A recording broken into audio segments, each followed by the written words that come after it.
This is the iMax T3. It's an electric kick scooter. I've reviewed several of these over the past few months. They seem to be getting more and more popular because they're so portable, compact, and easy to take with you if you're getting on a bus, or maybe you're commuting somewhere with a car and then you're going to be cruising around town or something. This one's about 33 pounds, so it's not the lightest, but it's definitely one of the more comfortable, if not the most comfortable units I've tried, and that's because of these nice inflatable tires, or rather the front one is inflated. The back one is not, because that's got the motor and everything, but they're fairly large. It's like 8-inch diameter, 200 by 50 millimeter Sanyu. So you've got a Schrader valve here. You actually have to fill it up. You can see the bearings and stuff, but it's cushy and it's large. I've been riding over cracks and even some of these bigger cracks in the street, no problem. The suspension is nice. It's not a whole lot of travel, but it's squishy, feels good for me. They've got the fenders and everything, including a rear fender that's just like all encompassing and just completely covers this whole rear portion of the bike, or the scooter I should say, and you can put your foot on it without dragging on the wheel or anything. That's not where the brake is. It actually has a really nice brake lever, Tektro, with an integrated bell and motor inhibitor. That's what you see on electric bikes. It's a higher quality system. I really like it. Again, here's the rear tire. It's tubeless, and we've got the little hub motor in there. It's a gearless direct drive hub motor that pretty quiet, pretty zippy, and it's 250 watts, so impressive. There are fewer moving parts than if it was a geared hub motor, but it weighs a little bit more, and there is some cogging. Cogging is, if we kind of like lift this up and then spin it. Let's see, lift it up a little bit more. Kind of hear it. Part of that's the disc brake is dragging right there, but it doesn't freewheel perfectly. So there's a little bit of drag, and this does not have regenerative braking, but it works fine. And the battery is a little bit larger actually on this. It's 36 volt, 10 amp hour. A lot of other scooters, it's like 36.8. But most of them have a similar motor. So for me, the real focus on this is of comfort and some of these other sort of human interface parts. Here's where the charger plugs in right there, very nice. And that's about 1.5 pounds, really small and compact, so you could take it with you if you needed to top it off at your friend's house or at work. Little kickstand, kind of nice. Whoa! I'm gonna go ahead and unfold this so I can use that kickstand. To get it unfolded, you have to push down on that little silver nub right there. There we go. Unlocks it, clicks in really nicely. Some of these are a real pain in the butt to unfold, especially with one hand while I'm filming. This one was a little bit easier. There's the kickstand. Nice. Now it's sitting up straight. Use this extra little lever, kind of secure the front part and the long stem here, and you can fold these handlebars up. Again, I like that these ones, you don't have to like pull it out or anything. It's nice and smooth, and then you slide that over, and it almost feels magnetic. It sort of stays right there. We can fold this one up, pull that in as well. There we go. And now the handlebars are basically set up, and you can determine what height you want. It's set at the lowest level right now. Just push that little button in, pull this up, maybe one more, all the way up, and then you tighten this little stem piece right there. Very nice. Wires are run through the frame pretty well. Frame does come in a couple of colors, sort of this silvery metallic with orange and black accents, or a white. So a little bit of customization, but there's only one frame size, and you're looking at it. Just got the adjustable height, and the bars, again, they feel pretty sturdy. They're nice. I like the display, ergonomic grips. They don't have lockers, so they could spin, but for what this is $9.99. So this is priced on par with most of the other little kick scooters I see, and I just feel like there are a few things that are upgraded. So there's the bell, love that, and got the brake. It does have the motor inhibitor. It's mechanical, and it pulls this little caliper back here, iMax, and it's got a disc brake, so that is cool. I haven't seen many kick scooters with disc brakes.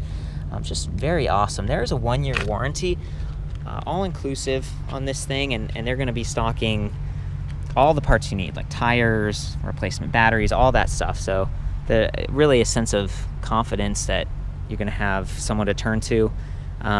versus getting something cheaper at like Walmart, and then if it breaks, you're out of luck. This is something you can actually keep on the road, which is nice. So the display is already on, but you press that power button, it comes to life. We've got like a 5-bar battery level indicator up here at the top, speed in miles per hour, and then you actually have different levels of power. It goes 0 to 5. 0 is just kick mode, right? And then that's like a little cycle computer up there. So if I'm kicking along, I can kind of see how fast I'm going, 3 or 4 miles per hour. It's kind of cool. And it works all right, but there is extra weight here because, it's 33 pounds. It's an electric, it's got the battery and stuff, and that motor is dragging me a little bit. I kind of coast to a stop prematurely here compared to a normal kick scooter. There's that, kind of see that suspension going on. Oh, we got a little hitchhiker here. Take that off. Okay, it's worth noting that in order to get the motor to activate, you do have to be going 2 miles per hour. I see that with a lot of these little kick scooters. It's kind of a safety thing. So I'm gonna go ahead and arrow up to just level 1. And I love that you can start out slow because these can get pretty unstable. Some of the other, scooters, it's all about how hard and far you're pulling that trigger throttle. On this one, you get to tell the unit like, hey, don't go too fast. I just want level 1. So here's level 1.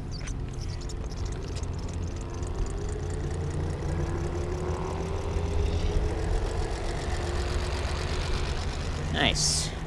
It's going to conserve my battery, topping out around 12 miles per hour. That feels comfortable to me. I'm not getting speed wobble. It's pretty quiet, it's efficient. I can't emphasize enough how like comfortable this feels and safe because it's a little bit slower. Now, of course, if I arrow it up to like 5, now I'm really going to get going. I'm going to get up to like that 18 miles per hour, and you can see the bars wobbling now because my hands are, there we go. Those were some big cracks right there. I wanted to show that. I've only got one hand on the bars right now, so it's a little bit precarious, but it's fairly stable overall. And again, the deck on this just seems a little bit bigger.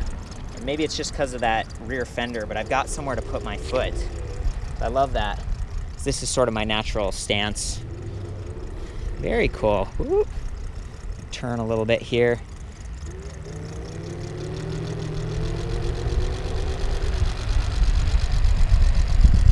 What's this?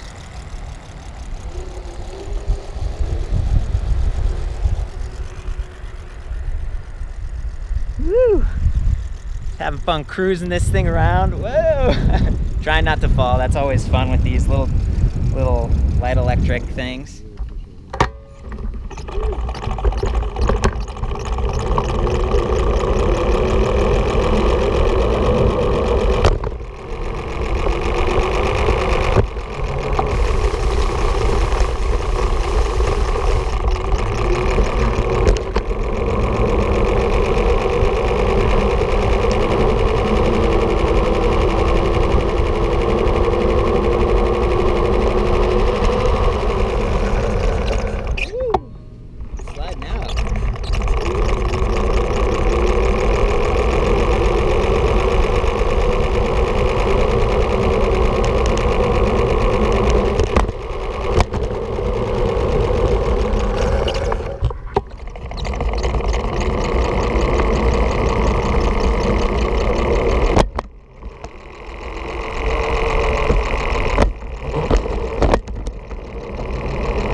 So I think that's it.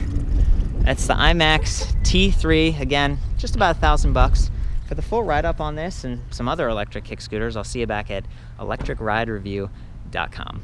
Ride safe.